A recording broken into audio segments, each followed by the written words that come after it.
Indian Space Research organisation, जिसने आज पूरी दुनिया में भारत को अंतरिक्ष के क्षेत्र में काफ़ी आगे लाकर खड़ा कर दिया है। इसरो के कुछ मिशन जैसे चंद्रयान, मंगलयान या मैं यूँ कहूँ कि मार्स ऑर्बिटल मिशन या फिर 104 सैटेलाइट्स को एक साथ स्पेस में ले जाना, ये कुछ ऐसे मिशन थे जिन्होंने इसरो को एक अलग ही लेवल पर ले गए। आज की हमारी वीडियो भी इसरो को ही समर्पित है। ये जो आप स्क्रीन पर देख पा रहे हैं, ये हैं डॉक्टर विक्रम साराभाई और यही हैं इसरो के फाउंडर। तो आज की वीडियो में हम जानेंगे कि इसरो कैसे बना, इसके कुछ मिशंस के बारे में, और एक एसएलवी यानी कि सैटेलाइट लॉन्च व्हीकल काम कैसे करता है, ऐसे ही बहुत सारे सवालों के जवाब। तो नमस्कार दोस्तों, मेरा नाम है निखिल शर्मा। शुरू करते हैं आज की वीडियो। ओके, तो आगे बढ़ने से पहले आपको कुछ मैं फोटोग्राफ्स दिखाता हूँ। जैसे कि यहाँ पे जो दिखाई दे रहे हैं आपको लेफ्ट कॉर्नर पे, यहाँ पे कौन है? एक तो है इनमें से doctor APJ Abdul Kalam sir और एक है साइंटिस्ट अरावा मुदान। ठीक है, अब ये देखो गाइस, कुछ ऐसे साइंटिस्ट थे जिनके नाम छुप गए हैं, है ना। तो उनमें से ही एक साइंटिस्ट थे हमारे ये अरावा मुदान। ये दोनों ही साइंटिस्ट यानी कि डॉक्टर कलाम सर और ये सर अरावा मुदान, ये नासा से ही ट्रेनिंग लेके आए थे यहाँ पे। अब क्या होता है कि जब ये आ गए, देखो ये रॉकेट बनाने की तैयारी चल रही है यहाँ पे। दूसरी वीडियो में सॉरी क्या दूसरे फोटो में ये कलाम सर है, इंदिरा गांधी के साथ शायद कुछ मीटिंग होगी। इस वाली फोटो में जो देख पा रहे हो आप कॉर्नर पे राइट हैंड पे, यहाँ पे बैलगाड़ी में एक सैटेलाइट को ले जा रहा है। सैटेलाइट का नाम क्या है? सैटेलाइट का नाम है एप्पल, और ये हमारी फर्स्ट कम्युनिकेशन सैटेलाइट थी। 1991 की बात है। नीचे यहाँ पे ये जो आपको दिखाई दे रही है, ये है एक हमारी फर्स्ट सैटेलाइट, जिसे बोला था आर्यभट्टा, यानी कि ये सैटेलाइट का नाम था आर्यभट्ट। ठीक है, और ये जो फोटो है, इसमें साइकिल पे एक रॉकेट ले जाया जा रहा है। 1963 की बात है ये। तो जो हम देखते हैं, जो हमारी इसरो है इतनी टेक्नोलॉजिकल है, पहले ऐसा नहीं थी। पहले यहाँ पे भी बिल्कुल ग्राउंड लेवल पे ही काम हुआ है। ठीक है, चलो अब आगे बढ़ते हैं। अब देखते हैं इसकी हिस्ट्री, यानी कि इसरो की हिस्ट्री क्या है। आप जानते हो इसरो की फुल फॉर्म क्या है? Indian Space Research Organisation. ये पूरी तरह से कब बनी थी? 15 अगस्त 1969 में। लेकिन उससे पहले का भी इसका एक इतिहास है, वो देखते हैं पहले। तो क्या था, आज़ादी से पहले यानी कि 1947 से पहले साइंस का इतना स्कोप था नहीं इंडिया में। क्यों नहीं था? एक तो अंग्रेजों ने साइंस को डेवलप होने दिया ही नहीं। यहाँ पे हमको लिटरेचर पढ़ाया, हमको फिलोसफी पढ़ाई, हमको कभी भी उन्होंने साइंस की चीज़ों में नहीं लेके गए, क्योंकि साइंस तरक्की करेगा देश तरक्की कर लेगा। ठीक है, अब उसके बाद क्या, और कुछ ऐसा भी यहाँ पे इंडिया में कुछ ऐसा भी एक इन्फ्लुएंस था कि जो भी साइंस पढ़ेगा वो भगवान के खिलाफ जाएगा। ठीक है, अब 1947 के बाद से स्पेस में आगे बढ़ने के लिए तरक्की शुरू हो गई, और जब से फिर रशिया ने अपना जो सैटेलाइट भेजा, उसके बाद बहुत सारे जो डेवलप कंट्रीज हैं उन्होंने स्पेस में जाने की तैयारी शुरू कर दी। तो इंडिया को भी लगा कि हमें भी कुछ करना चाहिए, और तब आगे निकल के डिपार्टमेंट ऑफ एटॉमिक एनर्जी के सेक्रेटरी डॉक्टर विक्रम साराभाई, इन्होंने अपने प्रयासों से और जवाहरलाल नेहरू से उनकी आपस में मीटिंग से इन्होंने 1962 में यानी कि 1962 में Indian national committee for space research को फॉर्म किया। इनकोस पर इसकी फुल फॉर्म शॉर्ट फॉर्म है Indian national committee for space research. अब उसके बाद क्या होता है, जब ये बन गई, पहले डिपार्टमेंट ऑफ एटॉमिक एनर्जी के अंदर में थी, लेकिन बाद में ये डिपार्टमेंट ऑफ स्पेस के अंदर में आ गई। ठीक है, और इसी का नाम आगे चल के 1969 में इसरो कर दिया गया, इंडियन स्पेस रिसर्च ऑर्गेनाइजेशन। अब इसरो ने 1969 के बाद काफ़ी सारे अचीवमेंट्स किए, बहुत सारे उन्होंने मिशन किए, उनके बारे में देखते हैं। तो जो इनका मेजर मिशन था, जो मैंने यहाँ पे 4 मिशन लिए हैं, वैसे इनके काफ़ी सारे मिशन हैं, बहुत सारे सेटेलाइट से लेके गए हैं, लेकिन अभी मैं सिर्फ 4-5 मिशन के बारे में बात करूंगा जो अभी तक इनके रहे हैं। ठीक है, तो पहले मिशन के बारे में बात करते हैं। जो पहला मिशन था वो था इनका चंद्रयान-1।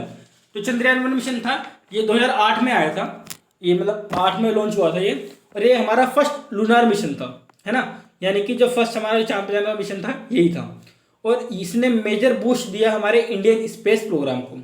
ठीक है, फिर चंद्रयान-2 है, आप सब जानते हैं चंद्रयान-2 के बारे में, तो अभी की बात 2019 की बात है ये, है ना। यहाँ पे क्या था, यहाँ पे हमको करानी थी सॉफ्ट लैंडिंग, यानी कि हमको मून के सरफेस पे हमारा जो लैंडर है उसकी सॉफ्ट लैंडिंग करानी थी। वो लैंडर जो था वो 1 दिन तक उसकी लाइफ थी, और वो सरफेस पे चलता और हमें इन्फॉर्मेशन देता सरफेस के बारे में। लेकिन क्या हुआ, हम उस लैंडर की सॉफ्ट लैंडिंग नहीं करा पाए।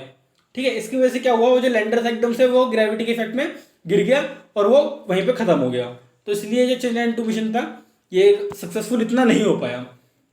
उसके बाद जो मिशन आया वो उससे पहले मतलब 2014 की बात है, मोम मिशन, मोम मतलब मार्स ऑर्बिटल मिशन। अगर आपने मूवी देखी है मिशन मंगल तो आप समझ गए होगा मैं कौन सी मिशन की बात कर रहा हूँ।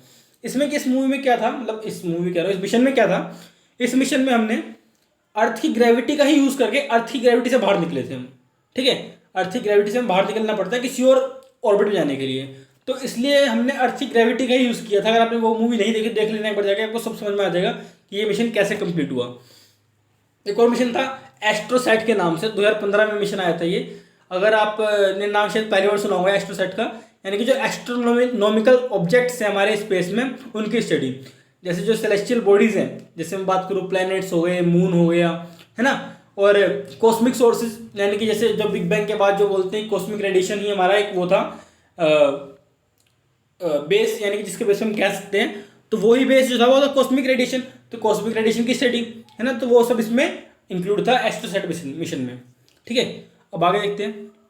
अब इसरो ने सैटेलाइट ले जाने के लिए क्या बनाया, रॉकेट बनाया। इसरो क्या हर कोई स्पेस एजेंसी यही बनाती है रॉकेट्स। अब ये रॉकेट जो है एकदम से ऐसा नहीं कि हमने सीधा GSLV बना दिया, यहाँ पे धीरे धीरे तरक्की हुई। जैसे जो सबसे पहला हमने रॉकेट बनाया वो था हमारा SLV, यानी कि सैटेलाइट लॉन्च व्हीकल। ठीक है, सैटेलाइट लॉन्च व्हीकल जो था इसकी जो कैपेसिटी थी पेलोड की, यानी कि जितना वेट कैरी कर सकता था वो था 40 kg। उसके बाद जो है वो था ASLV, augmented satellite launch vehicle. इसकी कैपेसिटी क्या थी, इसकी कैपेसिटी थी 150 kg। फिर आया हमारा PSLV, है ना, यहाँ पे मैं एक एक करके SLV हो गया, ASLV हो गया ये वाला। अब मैं बात कर रहा हूँ PSLV की। जो PSLV था इसकी जो कैपेसिटी होती थी 3800 kg। फिर आया हमारा GSLV के बाद आया हमारा GSLV MK3। GSLV कैपेसिटी थी हमारी 4 टन और GSLV MK3 capacity maximum 8 ton भी हो सकती है। ठीक है, यानी कि हम पेलोडिक कैपेसिटी बढ़ाते जा रहे हैं। ठीक है, यही करना होता है हमें कि मैक्सिमम से मैक्सिमम हम वेट कैरी कर सके ऑर्बिट में। ठीक है, ताकि वो हमारे सारे काम जो है वो कर सके। ठीक है, आगे बढ़ते हैं। ओके, तो अब देखते हैं कि एक मिसाइल बनती कैसे है, यानी कि एक मिसाइल कह रहा हूँ, एक रॉकेट कैसे बनता है जो सैटेलाइट को ले जाता है, उसके बनने से लेकर उसके वहां पहुंचने तक का पूरा प्रोसेस समझाता हूँ, आप ध्यान से सुनना। ठीक है, क्या होता है, सबसे पहले कोई भी रॉकेट बनाने से पहले ना हमको 3 फैक्टर पे ध्यान देना पड़ता है। पहला फैक्टर कि ये मैक्सिमम पेलोड कैरी कर सके। पहला क्या होगा, मैक्सिमम पेलोड कैरी कर सके। दूसरा, ये रिलायबल होना चाहिए, यानी कि भरोसेमंद होना चाहिए। और तीसरा, इसकी कॉस्ट एक्सेप्टेबल होनी चाहिए, यानी कि ये इकोनॉमिकल भी होना चाहिए। तो हमें इन तीनों फैक्टरों को कंबाइन करना होता है। ठीक है, अब क्या है, यहाँ पे 3 फैक्टर जब कंबाइन हो जाते हैं तब इनके स्टेजेस बनने लगते हैं ना। पहले के रॉकेट में 4 से 5 स्टेजेस बनती थी, लेकिन अब तो 2 या 3 में ही काम चल जाता है। ठीक है, यानी कि अब जो है वो फ्यूल्स काफ़ी एफिशिएंट हो चुके हैं और जो हमारे इंजन है उनकी एफिशिएंसी काफ़ी हद तक बढ़ चुकी है। तो जो पहले 4-5 स्टेजेस हैं, ये सारे स्टेजेस अलग अलग जगह फॉर्म होते थे। ठीक है, ऐसा नहीं कि सारे इकट्ठे फॉर्म हो रहे हैं, अलग अलग जगह फॉर्म होते हैं। उसके बाद इनको लॉन्च पैड के पास ले जाया जाता था। अब लॉन्च पैड के पास जाने के बाद क्या होता है, इनकी असेंबल होते हैं, इनकी असेंबल होते हैं। अब जो इनकी असेंबली है 2 टाइप से हो सकती है। जो पहली असेंबली को बोला जाता है हॉरिजॉन्टल असेंबली, दूसरी बोलते हैं वर्टिकल असेंबली। तो वर्टिकल असेंबली क्या होती है, यानी कि एक के ऊपर एक खड़े कर देना। जैसे यहाँ पे मैं दिखाऊँ, यानी कि एक फर्स्ट स्टेज लगाया हमने, उसके ऊपर एक और स्टेज लगा दी, एक और स्टेज लगा दी, एक और स्टेज, और सबसे ऊपर सैटेलाइट होता है हमने वो लगा दिया। ठीक है, ऐसा हो सकता है, बोलते हैं वर्टिकल असेंबली। एक होती है हॉरिजॉन्टल असेंबली, यानी कि हमने ऐसे उनको ऐड किया, असेंबल किया और फिर उसको आगे चल के ऐसे वर्टिकल पोजीशन दे दी। ठीक है, तो ये होती है हॉरिजॉन्टल असेंबली। तो जब हमने ये कर दिया, इनके असेंबल कर दिया, उसके बाद क्या होता है, अब उसके बाद जाने से पहले आप पहले ये देखो जो फ्यूल्स होते हैं, है ना, फ्यूल्स क्या होते हैं हमारे, 2 टाइप से फ्यूल हो सकते हैं जो इनके इंजन में काम आते हैं। पहला लिक्विड फ्यूल, दूसरा सॉलिड फ्यूल, आप कोई भी यूज़ कर सकते हो। लिक्विड फ्यूल में कौन कौन सी टाइप होते हैं, कैरोसिन, लिक्विड हाइड्रोजन और हाइपरगोलिक फ्लूइड। ठीक है, कैरोसिन को आप ग्राउंड टेम्परेचर भी यूज़ करते हैं, यानी कि जो नॉर्मल टेम्परेचर है उस पर यूज़ कर सकते हो। और लिक्विड हाइड्रोजन जो है इसको हम रखा जाता है -250 डिग्री सेल्सियस के अराउंड पे, क्योंकि इतने टेम्परेचर पर ही ये लिक्विड फॉर्म में रह पाएगा। अगर इससे हाई टेम्परेचर देंगे तो ये गैस फॉर्म में कन्वर्ट हो जाएगा। ठीक है, तो इनको जलाने के लिए क्या करना पड़ेगा, हमको किसी भी चीज़ को जलने के लिए हमको चाहिए होती है ऑक्सीजन, या फिर चाहिए होता है ऑक्सीडाइजर जो उसको ऑक्सीडाइज कर सके, है ना। तो कैरोसिन और लिक्विड हाइड्रोजन के केस में यहाँ पे ऑक्सीजन ही काम में आती है, और ऑक्सीजन को रखा जाता है -183 डिग्री सेल्सियस पे।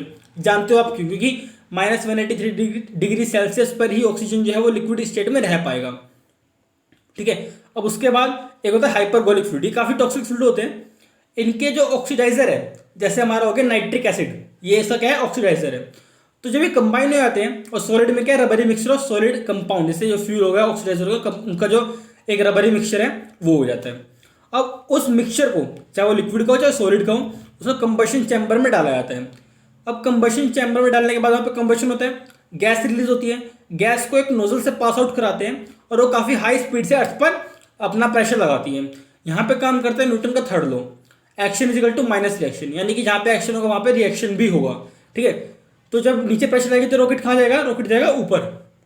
ठीक है, कहाँ तक जाएगा, जब तक इसके अंदर फर्स्ट स्टेज में, यानी कि जब तक इसमें इस स्टेज में फ्यूल है, जैसे ही इस स्टेज का फ्यूल खत्म हुआ, फर्स्ट स्टेज यहाँ से डिटैच हो जाएगा, अलग हो जाएगा, है ना। अलग या तो ओशन में गिरेगा या फिर जहाँ पे कम पॉपुलेशन है वहाँ पे गिर जाएगा।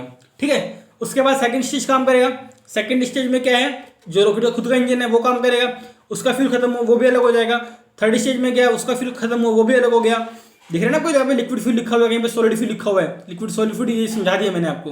ठीक है, फोर्थ स्टेज में क्या है, उसका फ्यूल खत्म हो वो भी अलग हो गया। अब क्या रह गया सिर्फ उसमें, अब रह गया है ऊपर का हिस्सा, जिसे बोलते हैं प्लेस फॉर सैटेलाइट। सैटेलाइट इसके अंदर है, इसके ऊपर एक कवरिंग चढ़ाई हुई है। कवरिंग भी इसलिए ताकि जो एटमॉस्फेयर का जो डेंस एटमॉस्फेयर है उसको वो सर्वाइव कर सके, सैटेलाइट उसमें खराब ना हो। अब क्या होता है, सैटेलाइट वहाँ पे चला गया ऑर्बिट में, उसके बाद जो उसकी कवरिंग है वो भी रिमूव हो जाती है और सैटेलाइट फिर अपना काम करता है। अब सैटेलाइट क्या होता है, वो काम कैसे करता है, सैटेलाइट के टाइप कितने होते हैं और कौन से ऑर्बिट में प्लेस करते हैं वो, जैसे जो हमारे 4-5 ऑर्बिट है, जियो stationery earth orbit, lower earth orbit, वो सब ऑर्बिट हम अपनी नेक्स्ट वीडियो में डिस्कस कर लेंगे। ठीक है, तो आज की वीडियो में आपको इतना ही मिलेगा जो मैं आपको समझा रहा हूँ। अब इसके बात करता हूँ मैं इसके अपकमिंग मिशंस के बारे में।